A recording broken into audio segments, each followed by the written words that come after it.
कार्पण्य दोषोपह स्वभाव पृच्छामि त्वां धर्म सम्मूढ़ चेता यत् श्रेय स्यात् निश्चितं ब्रूहि तत् मे शिष्य ते अहम शाधि माम त्वाम प्रपन्नम।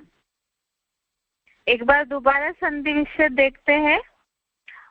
कार्पण्य दोषोपहत स्वभाव पृच्छामि त्वाम धर्म सम्मूढ़ चेता यत् श्रेय स्यात् निश्चितं ब्रूहि तत् मे शिष्य ते अहम शाधि माम त्वाम प्रपन्नम। इसका शब्दार्थों का अर्थ देखते हैं।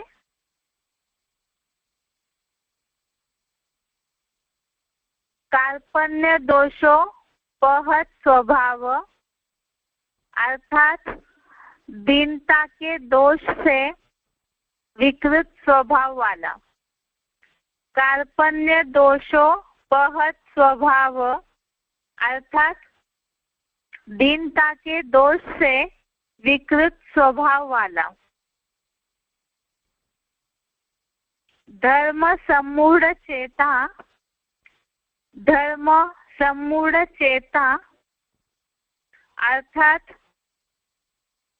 सद्धर्म की बातों में महामूर्ख, सद्धर्म की बातों में महामूर्ख मैं, त्वाम अर्थात आप, त्वाम अर्थात आप, पृच्छामि अर्थात पूछता हूँ, यश्रेय अर्थात जो भलाई की, निश्चितम अर्थात निश्चित,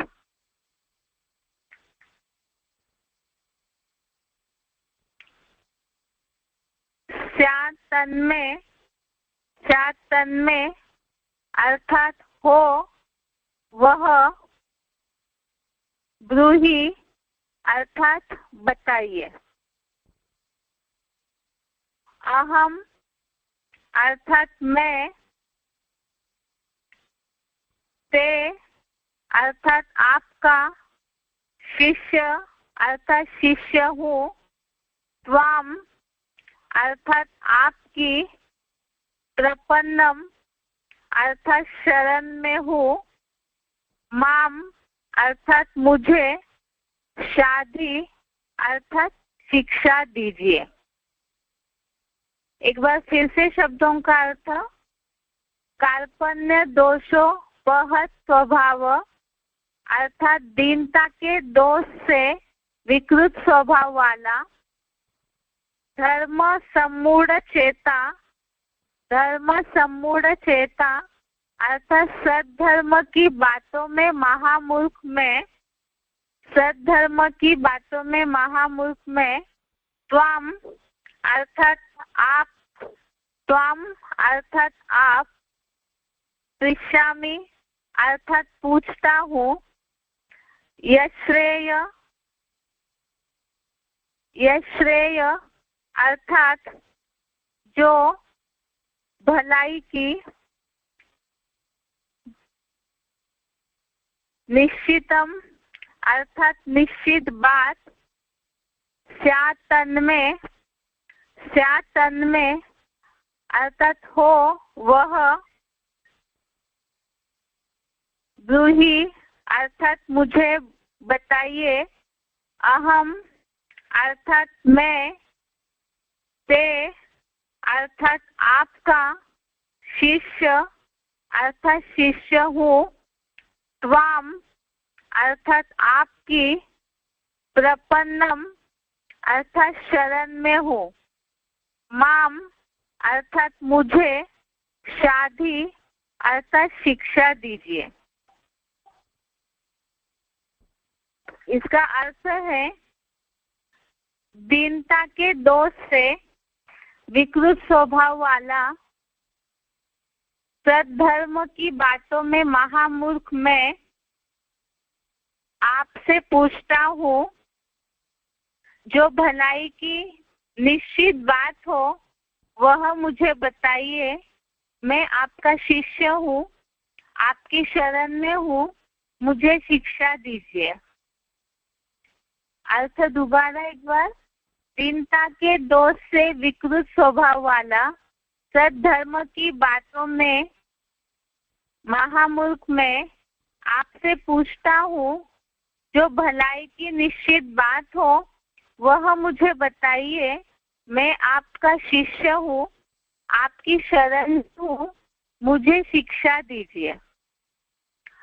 अभी तक जैसे पहले अध्याय से लेके जो भी श्लोक हम पढ़ रहे थे, जिनका भावार्थ देखा है, तो सारे श्लोकों में ही अर्जुन मोह अंधकार में आकर के धर्म युद्ध करना नहीं चाहते हैं। जहाँ गुरु और पितामह भीष्म जैसे पूजनीय लोग उनके सामने युद्ध भूमि में खड़े हैं, तो उन्हें भी वो उनकी जो जीवन शैली है तो उसमें मारना नहीं चाहते, उससे उनको हटाना नहीं चाहते, उन्हें दुख नहीं देना चाहते। और जो कौरव है वो भी उनके भाई है, इसीलिए भी भले विधर्मी है लेकिन फिर भी वो उन्हें भी मारना नहीं चाहते हैं। और ऐसे सभी को दुख देकर या मार करके अर्जुन को न स्वर्ग का राज्य चाहिए, ना ही वो किसी का विकल्पों का खून बहाना चाहते हैं, ना ही ऐसा जो संकल्पों का खून बहकर जो रक्त से सने हुए भोग है या सुख है, ऐसा राज्य भी उनको नहीं चाहिए। यही बातें अभी तक अर्जुन बोलते आए। उसके बाद भगवान ने उनको समझाया भी कि क्षत्रिय धर्म के अनुकूल काम करना चाहिए, इसीलिए हृदय की कमजोरी छोड़ करके उठो। उसके बावजूद भी अर्जुन युद्ध के लिए तैयार नहीं हो रहे थे, तो अपनी सारी बातें बोलने के बाद तब उनको जो विचार मन में आया है वो विचार इस श्लोक में बताया है कि दीनता के दोष से विकृत स्वभाव वाला, अर्थात मन बुद्धि पूरी दयनीय दीन अवस्था में हो चुकी है, कमजोर हो चुकी है, तो ऐसा जो दोष लगा हुआ है, विकृत स्वभाव हुआ है, तो ऐसे विकृत स्वभाव के कारण सद्धर्म की बातों में महामूर्ख है, अर्थात जो सच्चाई वाला धर्म है उस बात में मूढ़ता आ चुकी है, समझ नहीं है अर्जुन में। इसीलिए वो भगवान से पूछ रहे हैं कि जो मेरे लिए भलाई है, इस धर्म अधर्म के युद्ध में मुझे क्या करना चाहिए। उन्होंने अपनी सारी बातें बताई कि वो किन किन बातों में पाप समझ रहे हैं, जिसके लिए उनको स्वर्ग भी नहीं चाहिए, भले कौरव मार दे। लेकिन ये सारा बोलने के बाद अर्जुन के मन में जो बात आई वो उन्होंने बताई कि मैं तो महामूर्ख हूँ धर्म कर्म की बातों में, इसीलिए जो भलाई की बात है वो मुझे बताइए। मैं आपका शिष्य हूँ, आपकी शरण में हूँ, मुझे शिक्षा दीजिए। इसके पहले तो उन्होंने देहभान के कारण युद्ध, अपना पुरुषार्थी रूपी धनुष भी छोड़ दिया था, युद्ध के लिए भी तैयार नहीं हो रहे थे। लेकिन सारा होने के बाद फिर उनके मन में ये बात आई और उन्होंने भगवान से ही डायरेक्शन पूछा कि उन्हें इस धर्म युद्ध में क्या करना चाहिए। एक बार इसे क्लैरिफिकेशन सहित पढ़ते हैं। नीचे गिरी हुई पापपूर्ण कलयुगी मन बुद्धि की, ये जो शब्द यहाँ लिखा है दीनता के दोष से विकृत स्वभाव वाला, तो ये दीनता का दोष या विकृत स्वभाव क्या है उसका अर्थ यहाँ बताया है। नीचे गिरी हुई पापपूर्ण कलयुगी मन बुद्धि, अर्थात कलयुगांत में जो हमने बेसिक कोर्स में पढ़ा है, बुद्धि तामसी हो जाती है। देहभान के कारण, देहभान की धूल मन बुद्धि पे चढ़ने के कारण सही निर्णय नहीं ले पाती है बुद्धि। तो ऐसी जो देह के संबंधियों के भान में, अनेकों के संग के रंग में जो गुरुजन है, द्रोणाचार्य है, कौरव सेना वाले है, सबके प्रति मोह अंधकार के कारण बुद्धि नीचे गिर गई है। तो ऐसे नीचे गिरी हुई पापपूर्ण कलयुगी मन बुद्धि की दीनता के दोष से स्वभाव विकृत हो चुका है। विकृत अर्थात विपरीत कृति, अर्थात उल्टा हो चुका है स्वभाव। जिस तरह से सही दिशा में कल्याण के लिए सोचना चाहिए, सत्य का साथ देने के लिए धर्म के बारे में सोचना चाहिए, वो सोच नहीं पा रहा है। तो इसीलिए अर्जुन ने ये बात बोली, सद्धर्म कर्म। सद्धर्म अर्थात सच्चा धर्म अर्थात धारणा। तो जहाँ सत्यता की धारणा हो तब ही सत्य कर्म हो सकता है। और इस बात में ही सद्धर्म कर्म की बातों में महामूर्ख मैं अर्थात अर्जुन आप त्रिकालदर्शी भगवान से पूछता हूँ। अर्थात अर्जुन की बुद्धि तो तामसी हो चुकी है, विकृत स्वभाव हो चुका है, लेकिन भगवान जो जन्म मरण के चक्र में नहीं आते हैं, उन्हें तो कल्याण किसमें है उस बात का त्रिकालदर्शी बने का ज्ञान है। इसीलिए ये बात बोली कि आप त्रिकालदर्शी भगवान से पूछता हूँ, मेरे लिए अर्थात अर्जुन के लिए जो भलाई की सद्धर्मा अनुकूल, अर्थात सद्धर्म के लिए अनुकूल, सद्धर्म के अनुसार जो बात है वह निश्चित बात हो, वह मुझे बताइए। अर्थात धर्म के लिए लागू होने वाली, धर्म के अनुकूल जो बात है, निश्चित बात है और जिसमें मेरी भलाई भी है, तो ऐसी बात मुझे बताइए। मैं आपका शिष्य हूँ, हर प्रकार से आपकी शरण में हूँ, मुझे शिक्षा दीजिए। तो इस तरह से अर्जुन ने ये बात बोली। पहले तो उन्होंने अपनी सारी बातें बताई, लेकिन बाद में तब उनको ये आया मन में कि बुद्धि तो तामसी हुई है, इसीलिए धर्म कर्म का पूरा नॉलेज रहता नहीं है तामसी बुद्धि वालों में। तो इसीलिए भगवान से वो डायरेक्शन पूछ रहे हैं कि जो धर्मानुकूल बात है वो मुझे बताइए। तो यहाँ पुरुषार्थी जीवन में भी इस आधार से हम इस बात को देख सकते हैं कि कई बार जीवन में ऐसी उलझने आती है पुरुषार्थी जीवन में। जैसे शिव बाबा ने तो मुरली में डायरेक्शन दिया है कि बुद्धि अभी कलयुग में सबकी तामसी है, इसीलिए सात्विक बुद्धि बनाना है। और जो मूल वर्षा है ज्ञान में चलते चलते सुख शांति का वर्षा, जीवन में रहते रहते ही सुख और शांति में जीवन हो, तो उसका आधार क्या है? वो तभी हो सकता है जब कदम कदम पर श्रीमत लेंगे। इस बात से और एक भावार्थ समझ सकते हैं हम कि यहाँ पर जीवन का युद्ध है। ये हर मनुष्य व्यक्ति जीवन में, यहाँ जब कलयुग में अनेक धर्म पनप रहे हैं, अनेक तामसी बुद्धि वाले मनुष्य है, तो उसके कारण सभी की ही बुद्धि तामसी है, तो कोई भी सही डायरेक्शन नहीं दे सकता है। और ऐसी जहाँ भ्रमित बुद्धि हो जाती है मनुष्यों की, तो उस समय उलझने ज्यादा बढ़ती है और इसीलिए दुख हो जाता है। और ऐसे समय में निरहंकारी होकर के अगर शिव बाबा के डायरेक्शन पर चलते हैं, डायरेक्शन लेते हैं, तो उसी में ही कल्याण है। जो यहाँ अर्जुन ने भी यही बात बोली कि जो भलाई की सद्धर्मानुकूल ऐसी निश्चित बात हो वह मुझे बताइए। तो इसमें श्रीमत लेने में बुद्धि का अहंकार नहीं होना चाहिए।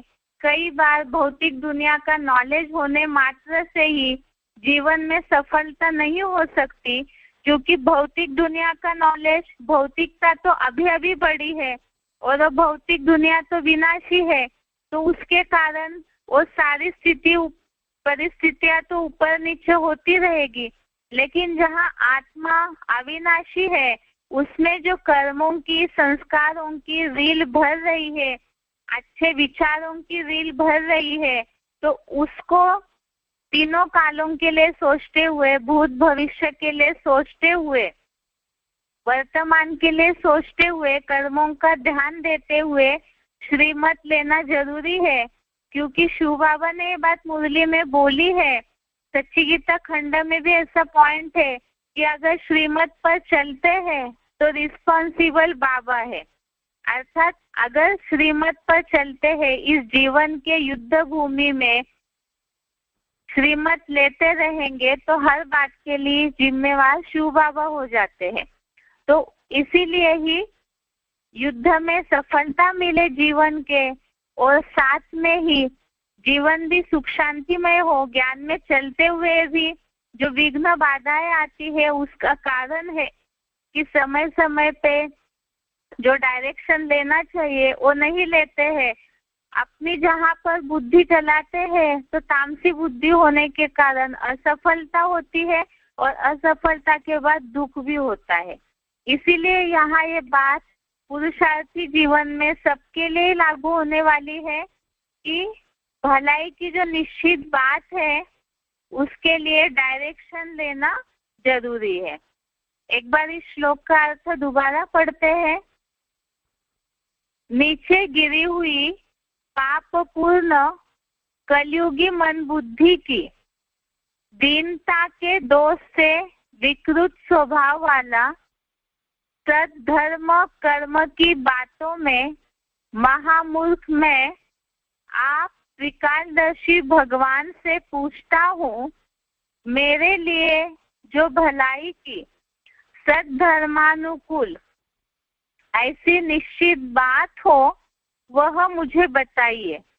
मैं आपका शिष्य हूँ, हर प्रकार से आपकी शरण में हूँ, मुझे शिक्षा दीजिए। तो इसका भावार्थ हमने सार में समझा है कि कलयुग अंत में, कलयुग में अनेकों के संग के कारण दीनता के दोष से स्वभाव विकृत हो जाता है, और ऐसा विकृत विपरीत स्वभाव होने के कारण सद्धर्म कर्म की बातें समझ में नहीं आती है कि कौन सी सही धारणा है जिस आधार से सच्चा कर्म हो सकता है। उस बात में सभी महामूर्ख हो जाते हैं, जिसके लिए हमने बेसिक कोर्स में भी ये श्लोक पढ़ा है कि यहाँ कलयुग में बड़े बड़े विद्वान, पंडित, बड़े बड़े जो लोग हैं वो भी कर्मों की थ्योरी के बारे में चकरा जाते हैं। तो इसी तरह यहाँ भी यही बात आई कि सद्धर्म कर्म की बातों में महामूर्ख मैं आप त्रिकालदर्शी भगवान से पूछता हूँ।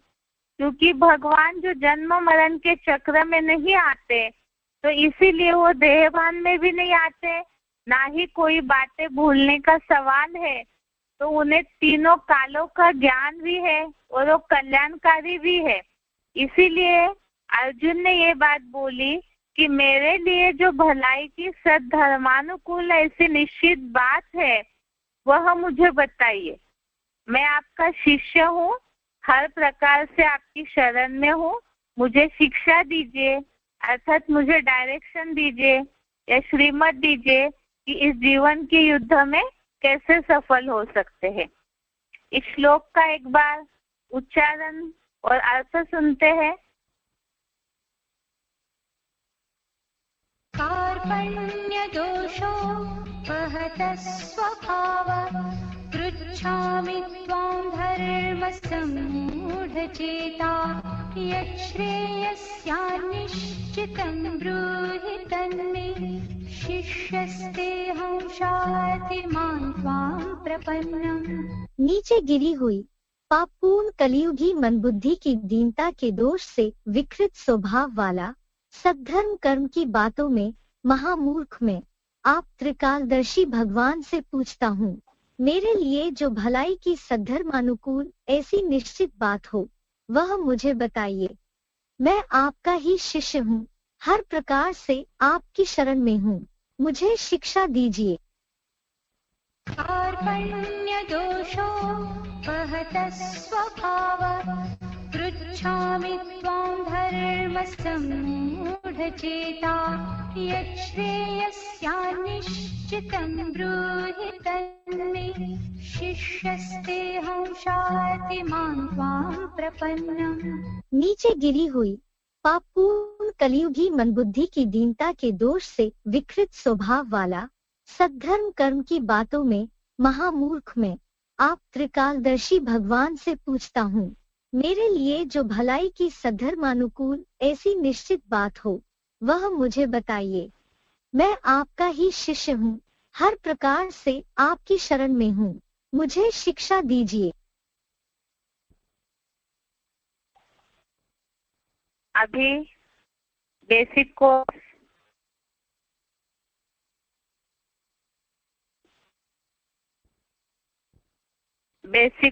में संस्कार के टॉपिक में अभी तक हमने ये बात समझी है, कड़े संस्कारों को मिटाने का तरीका है अव्यभिचारी याद, और अव्यभिचारी याद के लिए मन तुरंत ही एकाग्र नहीं होता है। एक संग में बुद्धि जुड़ने के लिए तुरंत ही मन एकाग्र नहीं होता है। तो बताया कि यज्ञ सेवा करनी चाहिए, क्योंकि जिसके यहाँ यज्ञ सेवा करेंगे, जैसे प्राइम मिनिस्टर की सेवा करते हैं तो उनकी याद जरूर आएगी, तो इसी तरह से ईश्वर की जो यज्ञ सेवा है वो करेंगे तो मन अपने आप उधर खींचता रहेगा। उसके अलावा जो समय बचता है तो उसमें बताया कि जो तू करता है, खाता है, देता है, पीता है, उमंग उत्साह से यज्ञ सेवा करता है, तप करता है, वो सारा मेरे लिए अर्पण कर। अर्थात यज्ञ सेवा के अलावा भी कर्मेंद्रियों से अन्य जो भी कर्म करते हैं वो भी ईश्वर अर्पण हो, ईश्वर की याद में ही करते रहे। तो और इंद्रियों से माना 24 घंटे के समय में हर समय का जो भी कर्म है वो परमात्मा की याद में ही अगर करते हैं, उन्हीं के लिए अर्पण करके करते हैं, तो ऑटोमेटिकली ही हर तरह से ही एक संग में ही बुद्धि जाएगी। जो समझा हमने कि अगर एक रंग पक्का चढ़ जाता है ईश्वर का, कोई और तरह बुद्धि का आकर्षण खींचेगा ही नहीं। तो इसीलिए ही एक संग में ही पक्की बुद्धि जानी चाहिए, तो और रंग नहीं लगेगा। इसके लिए हमने सिलेक्टेड पॉइंट समझा था, अध्याय 3 का 9वें श्लोक का, अध्याय 3 का श्लोक नंबर 9 का, VCD 2560, VCD 2560 का सिलेक्टेड पॉइंट कल समझा था, जिसमें ये बात बताई कि यज्ञ सेवा में ही अगर मन लगा रहे, जो समझा है कि यज्ञ सेवा के अलावा दूसरे जो कर्म है वो सारे ही नरक लोक के कर्म बंधन है। इसीलिए दैहिक आसक्ति को छोड़ उस अविनाशी रुद्र यज्ञ अर्थ कर्म कर, जिसके लिए शिव बाबा ने उदाहरण दिया था कि जो भी हम कर्म करते हैं उसका जो फल निकलता है वो सारा अपने लिए नहीं रखना है। इसका मतलब ये नहीं है कि जो गृहस्थी चल रही है, बीबी बाल बच्चों को पाल रहे हैं, तो उन्हें भूखा भी नहीं मारना है, लेकिन जो कुछ बचता है वो बचा हुआ जो है वो यज्ञ में अर्पण करेंगे। तो जहाँ हमारा तन होगा वहाँ हमारा मन होगा, जहाँ हमारा धन होगा वहाँ हमारा मन होगा। इसके पहले वाले सिलेक्टेड पॉइंट्स में भी हमने इस बात को समझा कि याद और सेवा अरस परस है। सेवा जिनकी करेंगे तो उनकी याद जरूर आएगी, और जो सर्विसेबल बच्चे हैं उन्हें परमात्मा खुद याद करते हैं। उसके अलावा हमने 151 नंबर का 151 नंबर का सिलेक्टेड पॉइंट भी समझा था, जिसमें ये बात बताई थी कि सब कुछ तन मन धन सब कुछ अगर ईश्वरीय कार्य में लगाते रहेंगे या ये समझते रहे कि हम पूरा ईश्वरीय सेवा में ही है, तो ऑटोमेटिकली ही बुद्धि में ईश्वर की याद आती रहेगी। अब इतना संग के रंग के लिए, अव्यभिचारी याद के लिए बातें बताई कि कहीं भी मार्जिन नहीं छूटना चाहिए कि कहीं और रंग हमें लगे। अर्थात कर्मों में तो आ रहे हैं, संग तो कर रहे हैं, जो हिसाब किताब है वो पूरा करते हुए भी मन बुद्धि जो है वो पूरी तरह से ईश्वर की याद में ही लगी रहे, तो ऐसी जो अव्यभिचारी याद की तेज अग्नि है उससे पाप भस्म हो सकते हैं। अभी यहाँ बात ये है, जिज्ञासुओं को इतनी सारी बातें समझाई, कई जिज्ञासु ऐसे भी है जो बहुत ईश्वरीय भक्ति में लीन है, भक्त है और कर्मों का भी बहुत ध्यान देते हैं। बहुत ऐसे लोग भी है दुनिया में जिनकी चलन अच्छी होती है, मैनर्स भी बहुत अच्छे होते हैं, लेकिन पूरी तरह से उन्हें सात्विक देवत्व वाले जो संस्कार है वो तो नहीं कहेंगे।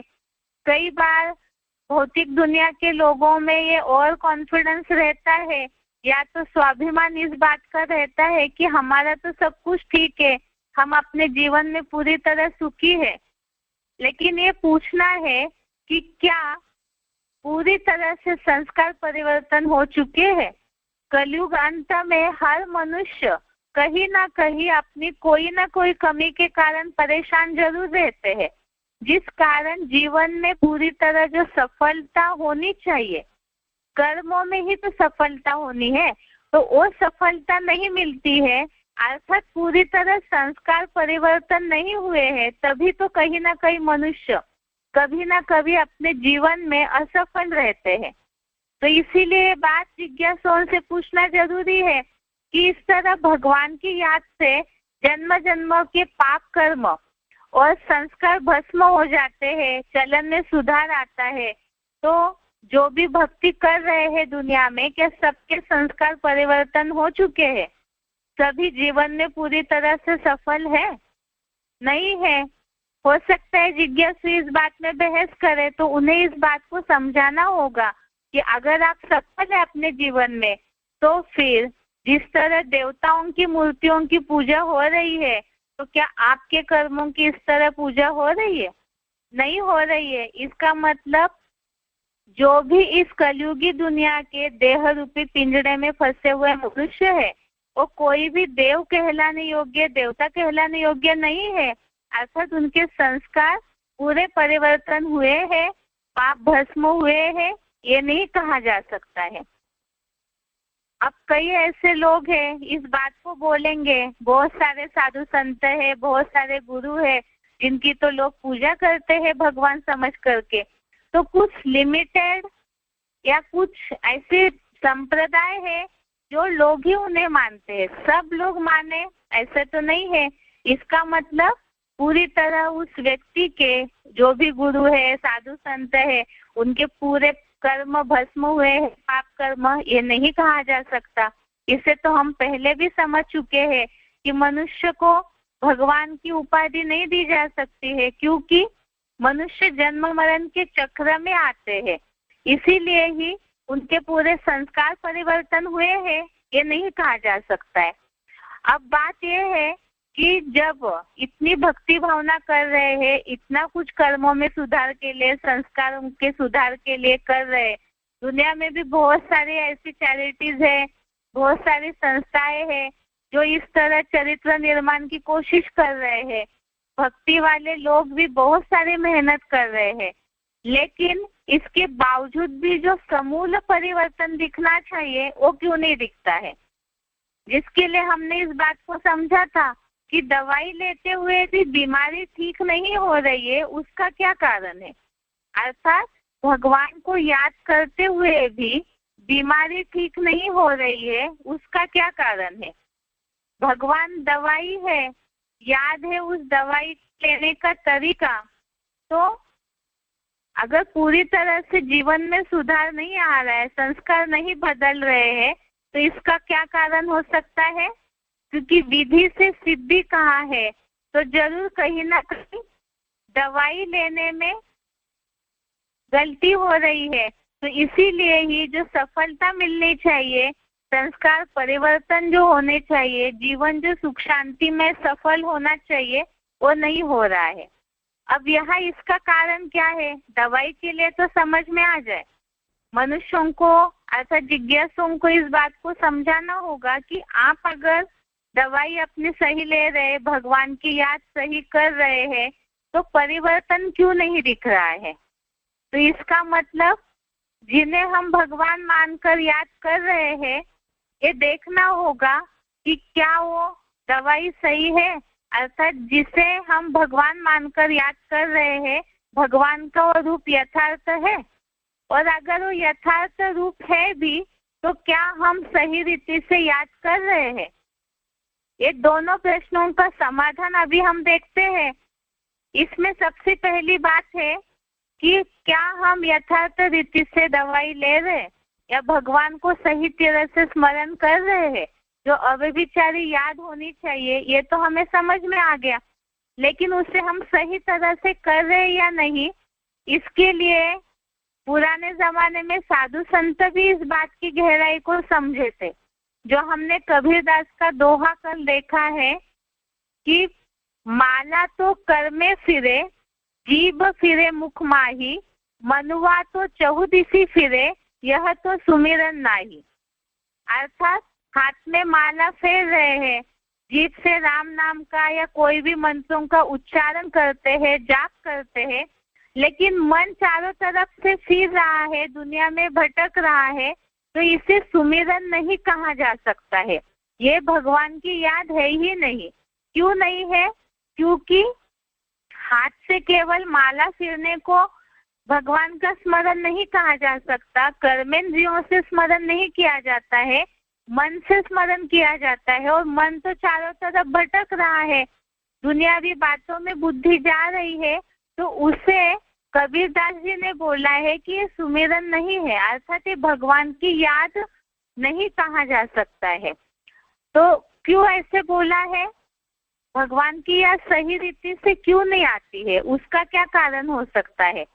हम देखते हैं कि जिनसे हमने संबंध जोड़ा है, जैसे देह के संबंधी है, जिनसे प्राप्ति होती है, सुख मिलता है, जो मन की बातों को हल्का करते हैं, दुखों के लिए थोड़ा सा सांत्वना देते हैं, तो ऐसे देह के संबंधी संपर्की जो भी है, जिनसे स्नेह जुड़ा हुआ है, प्राप्तियां जुड़ी हुई है अल्पकाल की, उनके याद के लिए कोई स्थान समय निश्चित नहीं किया जाता है। जितना ही उनसे स्नेह जुड़ा होगा, प्राप्ति का भान होगा, तो सहज याद आते हैं, और जितना सहज याद आएंगे उतना निरंतर होगा। अब देह के संबंधियों के लिए तो ये बात लागू है कि कोई विधि नहीं अपनाई जाती है, कोई पूजा पाठ करके मंत्रोच्चारण करके देह के संबंधी आदि को याद नहीं किया जाता है।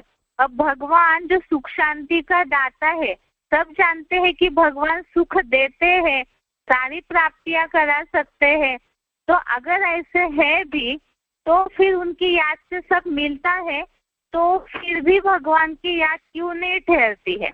इसका क्या कारण हो सकता है? भगवान की याद के लिए इतना सारा सरंजाम करते हैं भक्ति मार्ग में लोग, पूजा पाठ करना, मंदिरों में जाना, मंत्र बोलना, कितना कुछ करते हैं, दान पुण्य करना, बहुत कुछ मेहनत करते हैं।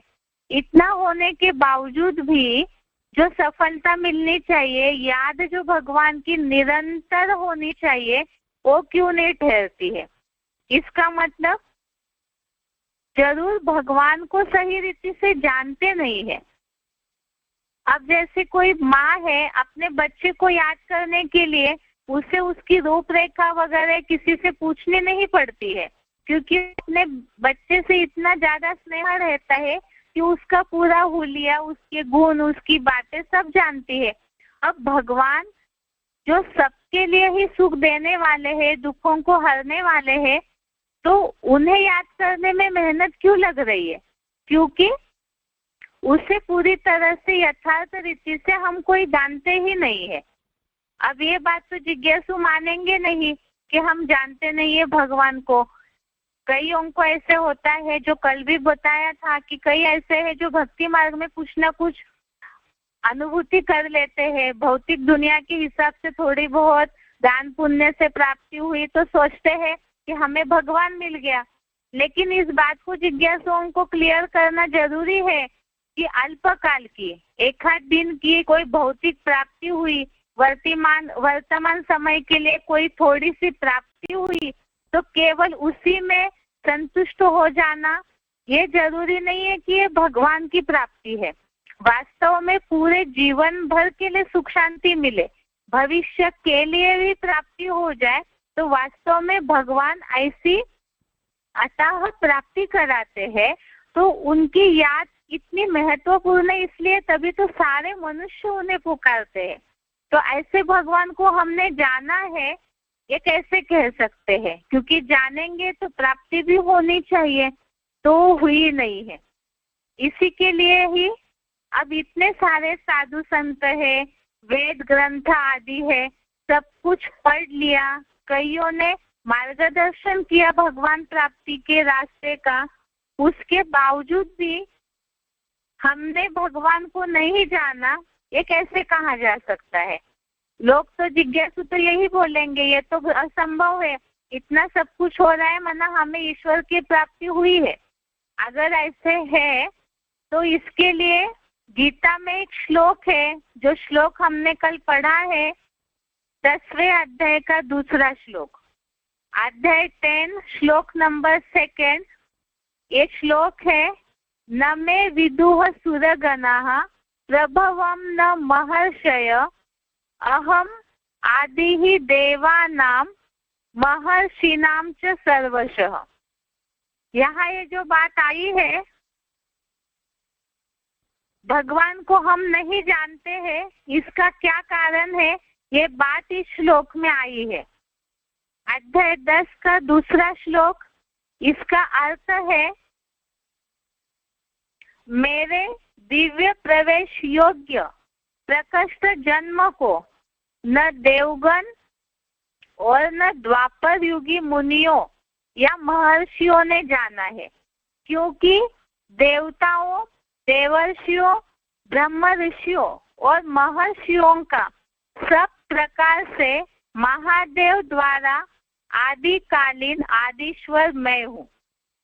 यहाँ ये जो बात आई है कि आदिकालीन आदिश्वर मैं हूँ, तो महर्षि, देवगण, देवताएं कोई भी नहीं जानते हैं। उसका कारण क्या है? जो ये बात आई, इतने सारे वेद ग्रंथ, साधु संत आदि ने भगवान प्राप्ति का रास्ता बताया, तो भी ये क्यों कहा जा रहा है कि हमने भगवान को नहीं जाना?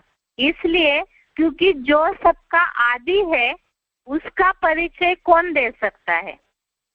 क्योंकि भगवान जो सारी सृष्टि का आदि है, शुरुआत करने वाला है, तो उसका परिचय, उनका परिचय वो खुद ही दे सकते हैं।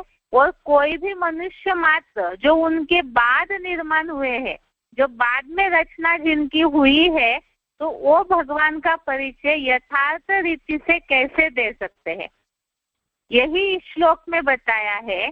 जैसे एक व्यवहारिक उदाहरण अगर हम लें कि पिता का जो परिचय है यथार्थ रीति बच्चा दे नहीं सकता, क्योंकि पिता जो है वो रचयिता है, वो अपने बच्चे की भले पहचान दे सकता है, लेकिन जो रचना है वो रचयिता का परिचय यथार्थ रीति नहीं दे सकता है।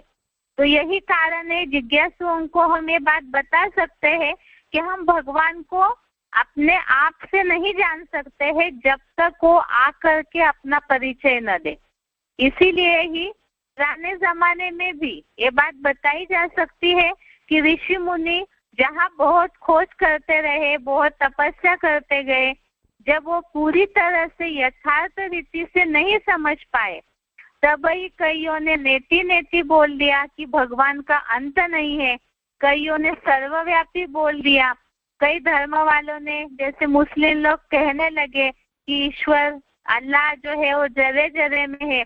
तो पूरी तरह से उसका परिचय कोई समझ ही नहीं पाया, तभी तो इस तरह की अलग अलग मान्यताएं भगवान के बारे में निर्माण होने लगी। और इसीलिए ही ये बात समझना जरूरी है कि भगवान का परिचय कौन दे सकता है। और कोई साधु संत वेद ग्रंथ के द्वारा जब हम भगवान को सही रीति से यथार्थ रीति से नहीं समझ पाए तो उनका परिचय कौन दे सकता है। जिसके लिए इस श्लोक में आया कि सब प्रकार से आदिकालीन आदिश्वर मैं हूँ। तो जो आदि है, शुरुआत है, वही वास्तव में अपना भी परिचय देते हैं और सारे जो मनुष्य मात्र है इस सृष्टि के, उनका भी ज्ञान सागर होने के कारण सबका परिचय कर्मों की थ्योरी बताने के लिए भगवान स्वयं ही निमित्त बनते हैं। अब इसके लिए भी भगवत गीता में ही इस बात को बताया है। इसे गीता के आधार से समझते हैं कि भगवान को कौन जानते हैं और उनका परिचय कौन दे सकता है। इसका जवाब गीता में 10वें अध्याय का 15वां श्लोक है, अध्याय 10 श्लोक नंबर 15। श्लोक है, स्वयं एव आत्मना आत्मानं वेत्थ त्वं पुरुषोत्तम भूत भावन भूतेश देव देव जगत्पते। स्वयं एव आत्मना आत्मानं वेत्थ त्वं पुरुषोत्तम भूत भावन भूतेश देव देव जगत्पते। इसका अर्थ है, रूहों में सर्वोत्तम हे भूतों के जन्मदाता भूतेश देव देव जगतपते, त्वम स्वयं भूतेश्वर हे देवादिदेव जगतपति, आप स्वयं ही अपने द्वारा अपनी आत्मा के स्वरूप को जानते हो।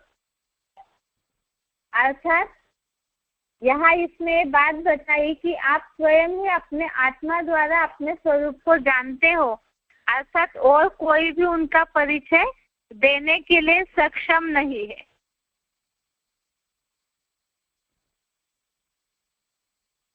इसको एक बार क्लैरिफिकेशन सही देखते हैं, जिसमें बताया है कि रूहों में सर्वोत्तम शिव बाबा हे भूतों के सूक्ष्म शरीरी पार्ट के जन्मदाता भूतेश, अर्थात तो भूतनाथ है। देव देव जगतपते, त्वम स्वयं भूतेश्वर हे देवादिदेव जगतपति, आप स्वयं प्रवेशनीय अजन्मा अगर्भा होने कारण ही अपने मुकर्रर अर्जुन सो आदम रथ द्वारा अपनी आत्मा के स्वरूप को जानते हो। अर्थात यहाँ बताया कि भगवान कोई मनुष्यों की तरह गर्भ से जन्म नहीं लेते हैं, और स्वयं प्रवेशनीय अजन्मा अगर्भा होने के कारण अपने द्वारा ही, अर्थात मुकर्रर अर्जुन तो आदम रथ द्वारा अपनी आत्मा के स्वरूप को जानते हो। अर्थात जिस तन का वो आधार लेते हैं उनके द्वारा ही ईश्वर के पार्ट को समझा जा सकता है। जिसके लिए मुरली में पॉइंट आया है, मुरली तारीख है 8 अक्टूबर 68, मुरली डेट है 8 अक्टूबर 68। पॉइंट है, वह सद्गुरु स्वयं ही आकर अपना परिचय देते हैं।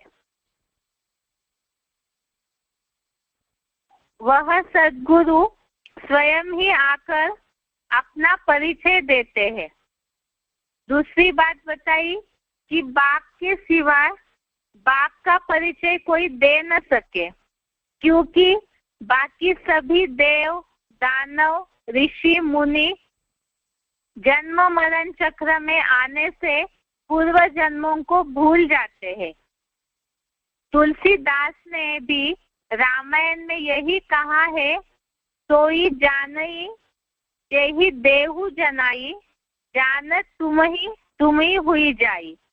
अयोध्या कांड में तुलसीदास ने जो रामायण लिखा है उसमें अयोध्या कांड में ये बात आई है। इसके लिए बताया कि आदम और खुदा यह दोनों बेहद के बापों की बात है। तो इससे ये बात समझाई जा सकती है कि ईश्वर को अभी तक कोई क्यों नहीं समझ पाए, इसलिए क्योंकि वो अजन्मा और अगर्भा है, प्रवेश करके पार्ट बजाते हैं, इसीलिए उनका परिचय वो खुद ही आकर देते हैं। कोई भी मनुष्य जो जन्म मरण के चक्र में आते हैं वो कोई भी ईश्वर का परिचय दे नहीं सकते हैं। अब इसके लिए बात है कि यहाँ ईश्वर का परिचय कैसे और कब जान सकते हैं। ये बात बताई कि भगवान आकर के अपना परिचय देते हैं। अब वो अपना परिचय देते हैं, लेकिन सारे मनुष्यों को इस बात का कैसे पता चलेगा, और उन्हें जानना भी क्यों जरूरी है, उससे क्या फायदा होगा। कई तो ये कहेंगे कि हम बाद में देखेंगे, या तो क्या जरूरी है सब जानने की, या भगवान आया हुआ है, ये सारी बातों को कैसे माना जाएगा, उन्हें कैसे देखा जा सकता है। बहुत सारे जिज्ञासुओं के प्रश्न रहते हैं। अगर निश्चय बुद्धि होते हैं तो ये सारी बात जो है वो मन में निर्माण होना स्वाभाविक है। तो भगवान को कब और कैसे जान सकते हैं, तो इसके लिए भगवान का आने का जो समय है वो तो गीता के आधार से समझा जाता है, और इसके लिए बताया कि वो भगवान इस सृष्टि पर कलयुग के अंत में आते हैं, और वो समय ही अभी का है, जो सृष्टि की हालत अभी चल रही है उस अनुसार ही जो हम अभी तक समझते आए कि उसी आधार से भगवान अभी इस सृष्टि पर आ चुके हैं, और वो अपना परिचय स्वयं ही दे रहे हैं। वो परिचय उनका प्राप्त करने से ही जो अभी तक हम आत्मा के टॉपिक में समझते आए कि मन, बुद्धि और संस्कार का परिवर्तन, संपूर्ण परिवर्तन तभी हो सकता है जब हम भगवान को यथार्थ रीति से जानेंगे, और इसीलिए ही उनको जानना जरूरी है। और वो अपना जब स्वयं परिचय देते हैं तो उसमें बताया है कि गुप्त वेश में सतयुग रचने आए शिव भगवान, अब तो जाग जाग इंसान। अर्थात कई लोग ये कहेंगे कि नहीं हम बाद में सुनते हैं, अभी तो समय नहीं है, लेकिन ये बोला हुआ है, दुनिया में भी कहा जाता है कि जब ब्रह्मा जी भाग्य बांट रहे थे तब सोए हुए थे क्या। तो इसीलिए ही वो भाग्य बनाने का, या जो अपने मन, बुद्धि, संस्कार रूपी कर्मों को सुधारने का अभी समय है। भगवान से जुड़ करके वो अपना भाग्य जो है वो बना सकते हैं। और उन्हें पहचानने के लिए क्या करना होगा, उन्हें पहचानने के लिए ही जो बताया जाता है कि स्थूल नेत्र जो है वो तो भौतिक दुनिया को, विनाशी दुनिया को देख सकते हैं। इन आँखों से जो अदृश्य चीजें हैं, भगवान जो है अव्यक्त है, उनके उस रूप को स्थूल भौतिक आँखों से नहीं देख सकते हैं, जिसके लिए ही जरूरी है, जैसे अर्जुन को भी भगवान ने गीता में बताया कि इन आँखों से अर्जुन को भगवान ने विराट रूप दिखाने के लिए दिव्य नेत्र प्रदान किए।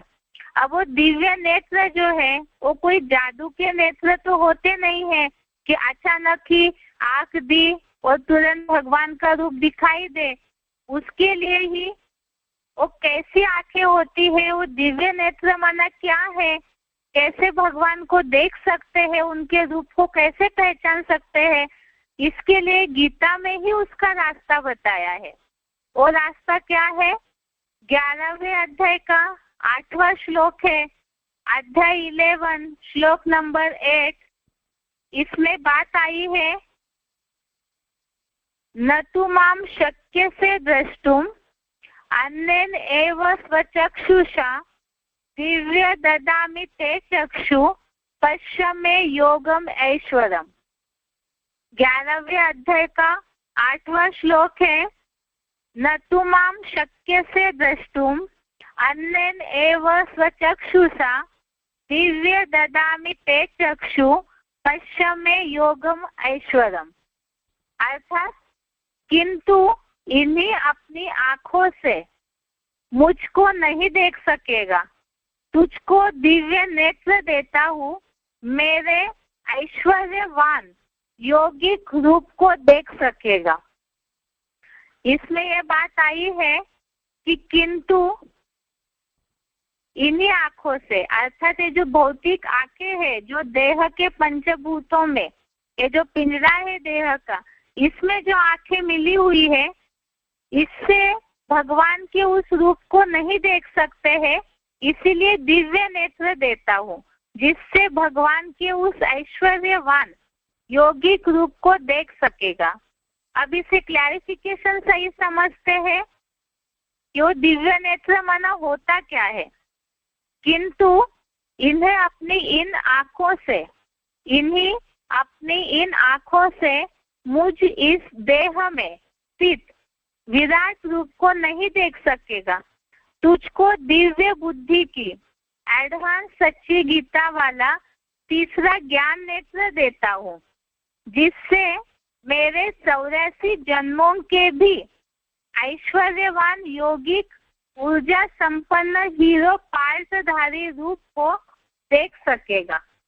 यहाँ जो बात आई है, मेरे 84 जन्मों के भी ऐश्वर्यवान यौगिक ऊर्जा संपन्न हीरो पार्थधारी रूप को देख सकेगा। जो हमने पहले श्लोक में देखा कि वो अगर्भ अजन्मा है, इसीलिए ही जो 11वें अध्याय में ही शब्द आया है प्रवेष्टुम, अर्थात प्रवेश करने योग्य है। तो जिस हीरो पार्थधारी में परमात्मा या सदाशिव ज्योति प्रवेश करके कार्य करते हैं, तो 84 जन्मों से भी बड़ा, अर्थात 84 जन्मों में तो कहीं ना कहीं उस हीरो पार्थधारी में परसेंटेजली देह बनाता है, लेकिन उससे भी ऊंचा ये संगम युगी, जिस समय में परमात्मा इस सृष्टि पर आते हैं, तो ऐश्वर्यवान और योग ऊर्जा वाला संपन्न रूप से, लेकिन उसे देखने के लिए क्या जरूरी है, तो जिसके लिए बताया कि तुझको दिव्य बुद्धि की एडवांस सच्ची गीता वाला तीसरा ज्ञान नेत्र देता हूँ। अर्थात दिव्य बुद्धि कैसे मिलेगी? जो एडवांस सच्ची गीता ज्ञान को तीसरा नेत्र है, उसके द्वारा ही, उस दिव्य नेत्र से ही भगवान के उस रूप को समझा जा सकता है और देखा जा सकता है। जिसके लिए बताया इन्हीं अपनी आंखों से मुझ इस देह में स्थित विराट रूप को नहीं देख सकेगा। इसीलिए बताया कि इन भौतिक आंखों से उस ईश्वर के रूप को नहीं देख सकते हैं, तब ही अर्जुन को दिव्य बुद्धि का तीसरा ज्ञान नेत्र दिया। जिसके लिए गीता में एक बात और आई है, जो श्लोक है ज्योतिषाम अपि तज्ज्योति, उस श्लोक में ये बात आई है कि वो ईश्वर ज्ञान के द्वारा ही जानने योग्य है, ज्ञान की ज्योति है और वो ज्ञान के द्वारा ही जाना जा सकता है। इसीलिए ही वो ज्ञान का दिव्य नेत्र भगवान जो है वो आकर के अर्जुन, जो नंबरवार अर्जुन है, उनको देते हैं। और इसीलिए ही भगवान का वो ज्ञान, कई ऐसे समझेंगे इतनी सारी बातें समझना क्यों जरूरी है, मन क्यों चंचल हुआ, बुद्धि क्यों तामसी हुई, उसे सात्विक क्यों बनाना है, संस्कारों में सुधार आना क्यों जरूरी है, तो इतनी सारी बातें सुनना समझना क्यों जरूरी है, भगवान को समझना क्यों जरूरी है, ताकि कर्मों में परिवर्तन आए। और परिवर्तन आएगा, बुद्धि सात्विक होगी, तभी जीवन सफल होगा। और इसीलिए वो करने के लिए ही भगवान दिव्य बुद्धि का ज्ञान का तीसरा नेत्र देते हैं। और उसके द्वारा हम क्या समझ सकते हैं, उससे क्या फायदा होगा, ये जो ज्ञान है इससे हमें क्या क्या मिल सकता है, तो इससे हमें सच्चाई की जानकारी मिलेगी। बुद्धि पर जो अनेक मत मतांतरों का, अनेक संग के रंग की धूल चढ़ी हुई है, जिसके कारण जो बोला है कलयुगांत में सब झूठी झूठ दिखाई दे रहा है, इस दुनिया में अज्ञान अंधकार ही है। जिसे ज्ञान समझा जा रहा है भौतिक सुखों को, भौतिक विज्ञान के नॉलेज को, वो वास्तव में विनाशी है। सच वो होता है जो कभी विनाश नहीं होता है। और ऐसे सच्चाई की, सृष्टि के तीनों कालों की जानकारी भगवान आकर के देते हैं। वो सच्चाई है कि आत्मा क्या है, वो अजर अमर अविनाशी क्यों है, कैसे बनती है, परमात्मा क्या है, उनका क्या राज है, ये सृष्टि के तीनों कालों का क्या राज है, ये सारी बातें भगवान आकर के अभी दे रहे हैं।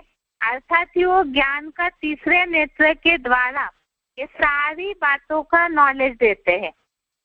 इसी के द्वारा ही, इस ज्ञान दीपक के द्वारा, ज्ञान के तीसरे नेत्र के द्वारा हम अपने और भगवान के यथार्थ रूप को जान सकते हैं। और जब जानेंगे, जैसे बताया इसके पहले हमने समझाया जिज्ञासुओं को, भगवान को यथार्थ रीति नहीं समझ रहे हैं, तभी उनकी निरंतर याद नहीं हो रही है। और निरंतर याद नहीं हो रही है तो संस्कार नहीं सुधर रहे। तो इस नॉलेज के द्वारा ही भगवान को यथार्थ रीति से याद कर सकते हैं, स्मरण कर सकते हैं, और जिसके द्वारा ही मन, बुद्धि और संस्कारों को, आत्मा को सात्विक बनाया जा सकता है। जब पूरी तरह से सात्विक बनेगी आत्मा, सच्ची हो जाएगी, जो ज्ञान प्रकाश मन बुद्धि में उपजने लगेगा, तो उससे ये बात गीता में आई है कि जहाँ सात्विकता बढ़ेगी, हर इंद्रिय से ज्ञान प्रकाश उपजने लगेगा, निर्माण होने लगेगा, तो हर कर्म सात्विक होगा, जो अपने लिए ही सत्संकल्पों की सुखदायी सृष्टि बनेगी, और साथ में हमारे संपर्क में आने वालों के लिए भी हम सुखदायी बनेंगे। दुनिया में तो लोग आजकल, बहुत ऐसे लोग होते हैं दुनिया में जो सोचते हैं हमारे कारण किसी को दुख नहीं मिलना चाहिए, लेकिन उसका रास्ता नहीं जानते हैं। तो वो रास्ता यही है कि ना हम दुखी हो, ना हम औरों को दुखी करें। तो उसका रास्ता है कि आत्मा जब भगवान को यथार्थ रीति जानेगी तो सात्विक बनेगी, और उस ज्ञान प्रकाश से ही हम भी सुखी हो सकते हैं और औरों को भी सुखी कर सकते हैं। तो इसी तरह से इस सारे काल चक्र को भी साथ ही साथ राज को, सृष्टि काल चक्र जो है, इसके तीनों कालों के रहस्यों को जानने से इस समय का महत्व जो है वो भी हमें समझ में आएगा कि अभी कौन सा महत्वपूर्ण समय चल रहा है। क्योंकि अभी जो समय चल रहा है वो हर मनुष्य अपने जन्म जन्मांतर के लिए श्रेष्ठ तकदीर या श्रेष्ठ भाग्य नून कर सकता है। क्योंकि इसके पहले भी हमने समझा है, मुट्ठी में है तकदीर तुम्हारी। अर्थात इतनी सारी बातें हमने समझी कि मन की चंचलता को स्थिर करना है, बुद्धि को सात्विक बनाना है। इसी के लिए श्रीमत जो ईश्वर देते हैं उस पे चलने से परम पद की प्राप्ति हो सकती है। और संग तोड़ करके पूरी तरह से ईश्वर से जुड़ेंगे तो अव्यभिचारी याद अग्नि के द्वारा पूरे पाप कर्म भस्म हो सकते हैं। तो सारा ही समय अभी चल रहा है। लेकिन हो सकता है कई बार जिज्ञासु ये बोले कि नहीं, हम तो बाद में सुन लेंगे, अभी समय नहीं है। लेकिन ये बताना है जरूरी कि अगर अभी ऐसे कहते हैं कि अभी समय नहीं है, हम अभी बिजी है, तो दुनिया में तो सब जानते हैं कि जब मृत्यु देवता सामने खड़ी हो जाती है तो सबको सब कुछ छोड़ करके ऐसे ही निकलना पड़ता है। और दुनिया में तो सब मृत्यु इस चीज से डरते हैं। तो उस समय तो कितना भी समय न हो, कितना भी कोई बिजी हो, लेकिन मृत्यु ऐसी चीज है किसी के लिए नहीं रुकती है। और साथ में ही जब वो काल सामने खड़ा होगा तो कितना भी कुछ कमाया होगा, कितना मान मर्तबा, दुनियावी सुख कमाए होंगे, प्रॉपर्टी कमाई होगी, कुछ साथ नहीं जाता है। तो मन बुद्धि से जो कर्म किए होंगे संस्कारों के अनुसार, तो कर्म ही साथ जाते हैं। तो इसीलिए ही अभी ही समझना चाहिए, जब सही समय पे भगवान का परिचय मिल रहा है। अगर नहीं समझते हैं तो अभी नहीं तो कभी नहीं, अर्थात ही नुकसान हो जाएगा और बाद में फिर पछताना भी पड़ेगा। इसी के लिए ही एक जनरल पब्लिक से लिया हुआ सिलेक्टेड पॉइंट है। सिलेक्टेड पॉइंट का नंबर है 20। उसे सुनकर आज का ये श्लोक क्लास पूरा करते हैं। सिलेक्टेड पॉइंट का नंबर है 20। अपने हिंदुस्तान में तो भगवान का नाम सत्यम कहा ही जाता है। सत्य ही शिव है, शिव ही सुंदर, सुंदरता अति प्यारी, ये गीत भी बनाए हुए हैं। लेकिन क्रिश्चियंस लोग भी गॉड फादर को ट्रुथ मानते हैं। God father is truth. क्या है? सच्चाई को ही भगवान कहा जाता है। क्यों? क्योंकि भगवान तो बिंदी है। प्रैक्टिकल रूप में कोई बड़े फॉर्म में तो आता नहीं, बड़े रूप में तो आता नहीं। वो बिंदी है, गर्भ से जन्म लेता नहीं। वो जब बिंदी सृष्टि पर आती है तो सच्चाई सुनाती है किसी शरीर में प्रवेश करके। तो जो सच्चाई सुनाती है वो सत्य ज्ञान ही वास्तव में शिव का स्वरूप। शिव और कोई रूप में संसार में प्रैक्टिकल रूप में प्रत्यक्ष नहीं होता। पहले वो ज्ञान के रूप में प्रत्यक्ष। पहले ज्ञान दाता या पहले ज्ञान? तो बिंदी है। इन आंखों से तो हम देख नहीं पाएंगे। जो सुप्रीम सोल शिव है वो इन आंखों से देखा नहीं जा सकता। अपनी आत्मा ही नहीं आंखों से देखी जा सकती। दूसरों की आत्मा को इन आंखों से नहीं देख सकते। तो जो सुप्रीम सोल है उसको कैसे देखेंगे? तो पहले ज्ञान आता है। ज्ञान माने सच्चाई आती है। ज्ञान माने जानकारी। किस चीज की जानकारी? सच्चाई की जानकारी। किस चीज की सच्चाई? आत्मा क्या है, परमात्मा क्या है, ये सारी सृष्टि चक्र क्या है, के बारे में जो जानकारी है वो जानकारी, ज्ञान ही जान है। ज्ञान